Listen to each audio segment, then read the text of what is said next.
तो मैं आशीष द्विवेदी आप सब लोगों का स्वागत करता हूं आपके अपने चैनल टारगेट स्टडी मंत्रा में। तो दोस्तों आज फिर हम सब लोग देखेंगे हिंदी शिक्षा शास्त्र के 15 प्रश्न। तो चलिए दोस्तों आगे बढ़ते हैं। मैं एक बार फिर आप सब लोगों को स्वागत करता हूं और कहना चाहता हूं कि जिन भी दोस्तों ने अभी तक हमारा चैनल नहीं सब्सक्राइब किया है वो चैनल को ज़रूर सब्सक्राइब करें और बेल आइकन दबाना बिल्कुल भी ना भूलें।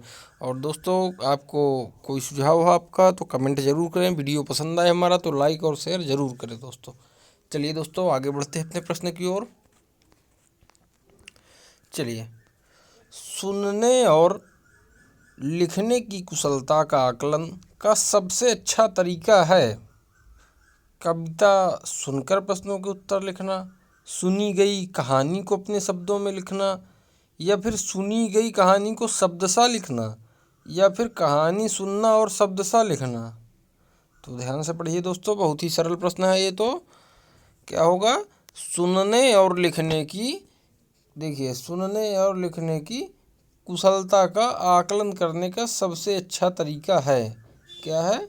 कविता सुनकर प्रश्नों के उत्तर लिखना। मतलब कोई कविता कह रहा है और कविता सुन करके प्रश्नों को खाली उत्तर लिखना, यही सुनने और लिखने की कुशलता का आकलन है। तो दोस्तों देखिए, ये भी एक पक्ष की बात कर रहा है, इसलिए ये भी हमारा उत्तर नहीं होगा। सुनी गई कहानी को अपने शब्दों में लिखना, देखिए दोस्तों ये जहाँ भी आ जाए अपने शब्दों, ये बहुत ही पॉजिटिव होता है दोस्तों। इसलिए ये जहाँ भी आ जाए अपने शब्दों में दोस्तों बहुत पॉजिटिव बात होती है और ये अधिकतर अपनी तरफ उत्तर ले जाता है। सुनी गई कहानी को अपने शब्दों में लिखना, तो दोस्तों जब अपने शब्दों में बच्चा लिखेगा तो सुनने और लिखने की कुशलता का आकलन तभी होगा ना जब अपने शब्दों में लिखेगा। अब बच्चा रोबोट थोड़ा है कि वो रट लेगा, जो किताब में लिखा है वही पूरा बताएगा सेम टू सेम, उसमें क्या कुशलता है? वो तो रोबोट करता है, कंप्यूटर करता है। तो बच्चे को रोबोट नहीं बनाना है हमको, हमको अपने शब्दों में बच्चा कहानी को अपने शब्दों में लिखे, ये उसकी कुशलता का सबसे अच्छा तरीका होगा आकलन करने का। सुनी गई कहानी को शब्दशः, ये देखिए दोस्तों, ये जहाँ भी शब्दशः दिख जाए आपको ये निगेटिव बात होती है, इसलिए ये मेरा उत्तर नहीं होगा हमारा। इसलिए दोस्तों हमारा उत्तर हो जाएगा बी। चलिए दोस्तों आगे बढ़ते हैं। आप लोगों को समझ में आ रहा होगा, बहुत ही सरल होती है हिंदी शिक्षा शास्त्र दोस्तों। सभी जितने भी 15 नंबर की पैडागॉजी आती है सबसे सरल होती है हिंदी पैडागॉजी। आप एक चीज़ समझ लीजिए, इसलिए दोस्तों आराम से पढ़ना है, तुरंत समझ में आ जाएगा दोस्तों आपके। चलिए आगे बढ़ते हैं। हिंदी भाषा में आकलन का उद्देश्य नहीं है, देखिए दोस्तों यहाँ पर नहीं शब्द लिखा है, इसको ध्यान से पढ़िए। भाषा सीखने के संदर्भ में प्रत्येक बच्चे की विशेष आवश्यकता की पहचान करना, या फिर भाषा सीखने सिखाने की प्रक्रिया को उन्नत बनाना, या फिर बच्चों की भाषागत त्रुटियों की ही पहचान करना। देखिए दोस्तों ही शब्द आ गए यहाँ पर। बच्चों की भाषा प्रगति को अभिभावकों और अन्य शिक्षकों को बताना। तो ध्यान से पढ़िए दोस्तों, इसका क्या होगा? इसमें नहीं पूछा है दोस्तों, हमको नहीं बताना है, इसलिए ध्यान से पढ़िए। नहीं शब्द आप भूल जाएंगे तो गलत कर जाएंगे दोस्तों उत्तर, इसलिए ध्यान से पढ़िए एक बार। हिंदी भाषा में आकलन करना है बच्चे का, आकलन का उद्देश्य नहीं है। भाषा सीखने के संदर्भ में प्रत्येक बच्चे की विशेष आवश्यकता की पहचान करना, ये तो दोस्तों उद्देश्य है, इसलिए हमारा उत्तर नहीं होगा। भाषा सीखने सिखाने की प्रक्रिया को उन्नत बनाना, ये भी दोस्तों उद्देश्य है हमारा, इसलिए ये भी नहीं होगा। बच्चों की भाषागत त्रुटियों की ही पहचान कर, देखिए ये सब दोस्तों ही हमने आपको पहले भी बताया था कि जहाँ भी ही, केवल, एकमात्र, ये सब शब्द आएंगे ये हमारा उत्तर कभी नहीं होगा। ये निपात होते हैं अपनी हिंदी भाषा में और ये हमेशा निगेटिव बात होती है, इसलिए ये हमेशा गलत करते हैं प्रश्नों को, इसलिए हमारा उत्तर ये हो जाएगा। केवल बच्चों की गलतियाँ ही ढूंढना ये हमारा आकलन का उद्देश्य होता है? नहीं, ऐसा उद्देश्य नहीं हो सकता। गलतियाँ ढूंढना नहीं होता कि केवल गलतियाँ ही ढूंढना, गलतियाँ बच्चा करेगा फिर सीखेगा वो अच्छी बात है, लेकिन केवल गलतियाँ ही ढूंढना ये बहुत ही निगेटिव बात है। और बच्चों की भाषा प्रगति को अभिभावकों और अन्य शिक्षकों को बताना, ये भी आकलन का उद्देश्य होता है दोस्तों, इसलिए इसका उत्तर हो जाएगा सी दोस्तों। चलिए आगे बढ़ते हैं मित्रों। देखिए, आपके विचार से प्राथमिक स्तर पर उत्कृष्ट लेखन कार्य का उदाहरण है। मेरे सपनों का भारत विषय पर अनुच्छेद लिखना। पाठ्य पुस्तक से इतर कठिन शब्दों का ऋतु लेखन, श्रुत लेखन हो गया। यहाँ दोस्तों ऋतु की जगह श्रुत कर लीजिएगा, श्रुत लेखन है। किसी आँखों देखी घटना का लिखित वर्णन करना, या फिर छुट्टियाँ कैसे मनाई इस विषय पर अनुच्छेद लिखना। तो देखिए दोस्तों, ध्यान से पढ़िए, बहुत ही अच्छा प्रश्न है। आपके विचार से प्राथमिक स्तर पर उत्कृष्ट लेखन कार्य का उदाहरण है, तो क्या होगा? मेरे सपनों का भारत विषय पर अनुच्छेद लिखना। देखिए दोस्तों, जब मेरे सपनों का भारत पर आप अनुच्छेद लिखेंगे तो उसके लिए आपको पढ़ना पड़ेगा मेरे सपनों का भारत हिंदी की पाठ्य पुस्तक से पाठ, कि मेरे सपनों का भारत पाठ में क्या है, तभी आप अनुच्छेद लिख पाएंगे। इसलिए भी दोस्तों एक पक्ष की बात करता है, इसलिए उत्तर नहीं होगा। पाठ्य पुस्तक से इतर कठिन शब्दों का श्रुत लेखन मतलब लिखना है, ये तो दोस्तों एक पक्ष की बात कर रहा है, ये भी उत्तर नहीं होगा। छुट्टियां कैसे मनाई इस पर अनुच्छेद लिखना, छुट्टी मतलब ये भी हमको पढ़ना पड़ेगा, ये भी एक पक्ष की बात करता है। लेकिन देखिए दोस्तों, किसी आंखों देखी घटना का लिखित वर्णन करना, ये दोस्तों सबसे पॉजिटिव प्रश्न है। जहाँ भी आपको मैंने बताया था आंखों देखी, अपने शब्द, ये आप देखिएगा, ये बहुत ही पॉजिटिव वर्ड होते हैं। जहाँ भी दिख जाए उत्तर अपनी तरफ हमेशा ले जाते हैं। तो चलिए दोस्तों आगे बढ़ते हैं चौथे प्रश्न की तरफ। देखिए, भाषा सीखने के संदर्भ में कौन सा कथन सही है? इस बार सही पूछा है दोस्तों। बच्चों में भाषा अर्जित करने की जन्मजात क्षमता होती है, क्षमता नहीं, यहाँ पर नहीं होती। बच्चों में भाषा अर्जित करने की जन्मजात क्षमता नहीं होती।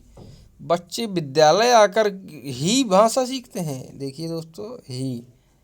बच्चे विभिन्न संचार माध्यमों से ही, फिर देखिए दोस्तों ही। अब बताइए क्या उत्तर ढूंढना है। अब ये प्रश्न का जो उत्तर गलत दे देगा वो तो क्या बताए उस बच्चे को, उसका तो भगवान ही मालिक होगा।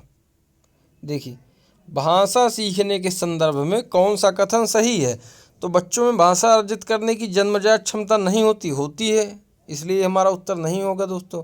बच्चे विद्यालय आकर ही सीखते हैं, विद्यालय आकर भाषा सीखते हैं हो सकता था, लेकिन आकर ही सीखते हैं मतलब विद्यालय के अलावा भाषा सीखते ही नहीं बच्चे, ये देखिए दोस्तों गलत बात कर रहा है। बच्चे विभिन्न संचार माध्यमों से ही सीखते हैं, मतलब बिना संचार माध्यम को भाषा सीख ही नहीं सकती, ये भी गलत बात है दोस्तों। इसलिए हमारा उत्तर हो जाएगा ये, बच्चों में भाषा अर्जित करने की जन्मजात क्षमता होती है। और दोस्तों ये बात किसने कहा है, आप सब लोगों को याद होगा, फिर आपको बता दे रहा हूँ, चॉम्स्की, ये नॉन चॉम्स्की, ये दोस्तों इन्होंने ये बात कही है कि बच्चों में भाषा अर्जित करने की जन्मजात क्षमता होती है। इसलिए ये भी एक प्रश्न आपका बन जाएगा कि ये बात किसने कहा है, बच्चों में भाषा अर्जित करने की क्षमता जन्मजात होती है। तो दोस्तों क्या लिखना है, नॉम चॉम्स्की। ठीक दोस्तों, आगे बढ़ते हैं। देखिए, ये भी बहुत सरल प्रश्न है दोस्तों। डिस्ग्राफिया से प्रभावित बच्चों को मुख्य रूप से में कठिनाई होती है, बोलने में, पढ़ने में, लिखने में, सुनने में। तो क्या होगा दोस्तों, डिस्ग्राफिया। हमने क्या बताया था, जहाँ जी लिख जाए वहाँ ग्राफ मतलब लिखना, तो क्या होगा, लिखना। पढ़ने से संबंधित डिसलेक्सिया। ठीक दोस्तों, तो इसका उत्तर हो जाएगा सी। चलिए दोस्तों, समझ में आ रहा होगा आप लोगों को, क्या होगा, लिखना। 3 बहुत ही महत्वपूर्ण है, डिसलेक्सिया, पढ़ने संबंधी, डिसकैलकुलिया, गणना संबंधी विकार।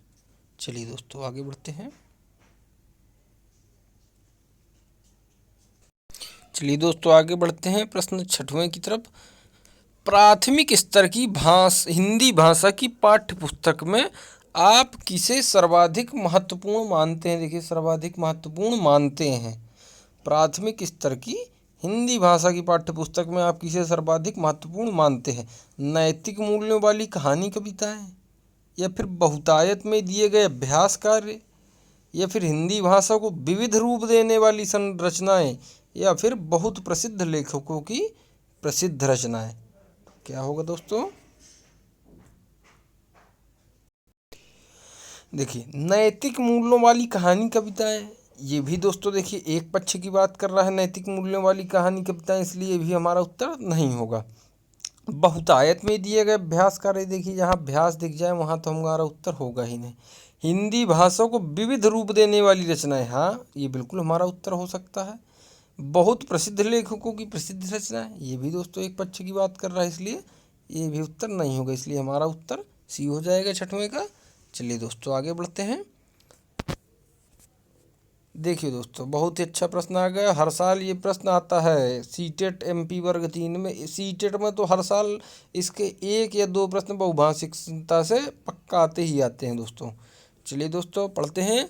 बहुभाषिक कक्षा, मल्टी लैंग्वेज कक्षा में बच्चों की भाषाएं शिक्षण के लिए बेहद जटिल चुनौती हैं, आकलन की प्रक्रिया को बाधित करती हैं, या फिर भाषा सीखने की प्रक्रिया को बाधित करती हैं, या फिर संसाधन के रूप में कार्य कर सकती हैं। तो क्या होगा दोस्तों? बहुत ही सरल प्रश्न है, ध्यान से पढ़िए। बहुभाषिक कक्षा में बच्चों की भाषा शिक्षक के लिए बेहद जटिल चुनौती है। ये देखिए दोस्तों हमारा उत्तर होगा ही नहीं, ये बेहद जटिल, क्योंकि शिक्षक के लिए बेहद जटिल हो जाएगा तो बच्चे क्या करेंगे। ये एक पक्ष की बात कर रहा है, गलत बात कर रहा है, इसलिए हमारा उत्तर नहीं होगा। आकलन की प्रक्रिया को बाधित करते, मतलब बहुभाषिक एक कक्षा है, उसमें पंजाबी लड़का है, मराठी लड़का है, तमिल है, कन्नड़ है, हिंदी है, तो वहाँ पे शिक्षक को क्या करना चाहिए? बहुत भाषाओं का क्या करना चाहिए? संसाधन के रूप में प्रयोग करना चाहिए, ना कि उनको जटिल अनुभव करना चाहिए, या फिर आकलन की प्रक्रिया में बाधा नहीं बनना चाहिए। तो दोस्तों क्या होगा?